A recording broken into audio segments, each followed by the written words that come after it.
The people on our left and our right, they're all white. They all come from privilege.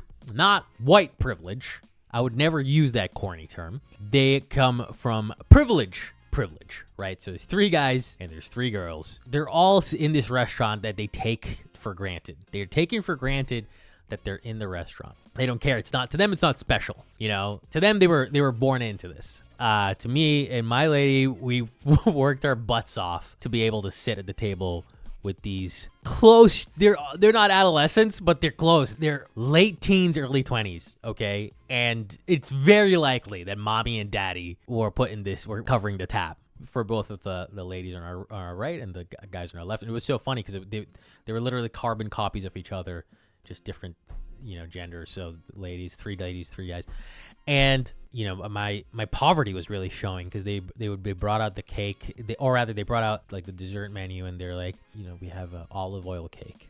And me, the uncultured swine that I am, I'm like, oh, gee golly, sir. Oh, I didn't know they made cakes like that. Yeah, well, why? I would love one. Why don't you bring it out? Why don't you bring out the olive oil cake? I would love to have. Oh, what a delightful delicacy that must be. That must be what a delightful thing. I'd never heard of olive oil cake before. I didn't know they made that. But then when they show that same menu to the 3 well-to-do broccoli heads on my left, and the guy goes, "Is the olive oil imported from Italy?" And I was like, here I was. I mean, what a boon to be given an olive oil cake. I didn't even know that existed. I thought, are we an aristocracy to be offered a cake made from olive oil?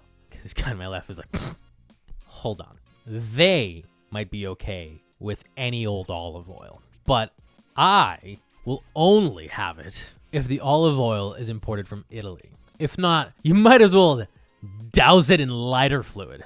Don't give me any of that swill. Yeah. So, olive oil cake. It was delicious. It was good. It was nice. I hear it's pretty healthy. It's nice. And then the girls on my on my right. Anything I hear, and I have a degree of empathy for this, because anytime you hear a cross section of anyone's life, like in the form of small talk, anytime you hear that, it's 99% of the time it's cringe. Like, I'll be sitting talking to someone, and if I hear that someone's like overhearing us, even if they're not intentionally eavesdropping, I'm like, oh, this conversation sucks. I mean, you just have to be at peace with that. 90% of conversations suck. But this one was particularly brutal. First of all, they're doing the thing that all young people do, where they're just on their phones. It's like they don't even care that they're with each other. It's like they don't even give a shit that they're in each other's company. Like, one of them's on the phone constantly. The other one's just blithering about her life, and it's just the most banal anecdotes about nothing. Truly the most banal, boring anecdotes about nothing. She goes, my uncle gets really mad at me because I don't like clam chowder because it's very fishy. And then she like pauses for effect. My uncle gets really mad at me because I don't like clam chowder because it tastes kind of fishy.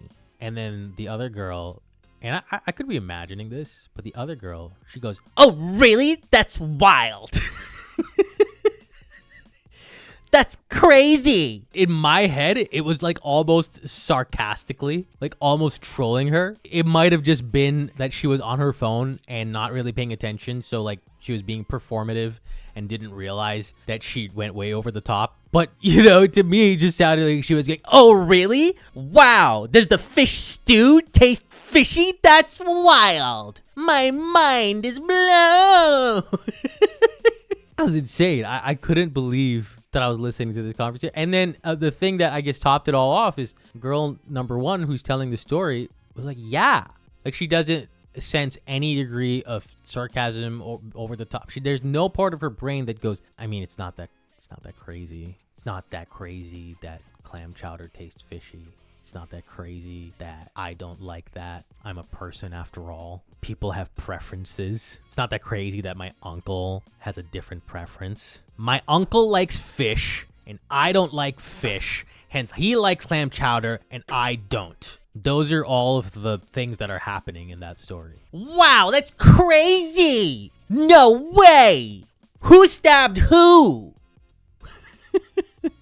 That's the story. I mean, there's gotta be more going on in the brain. It really bothers me that some people could do their existence. And again, I understand it's the cross section of their life.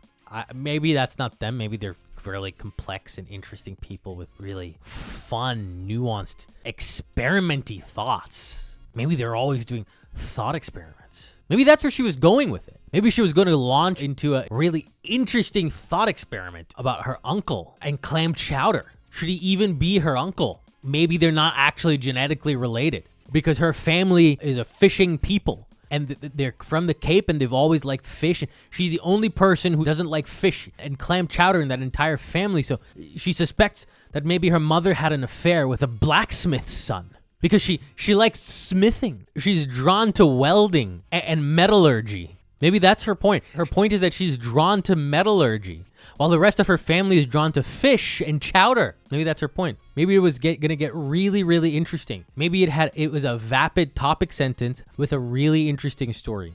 For more big news for the unemployed, subscribe.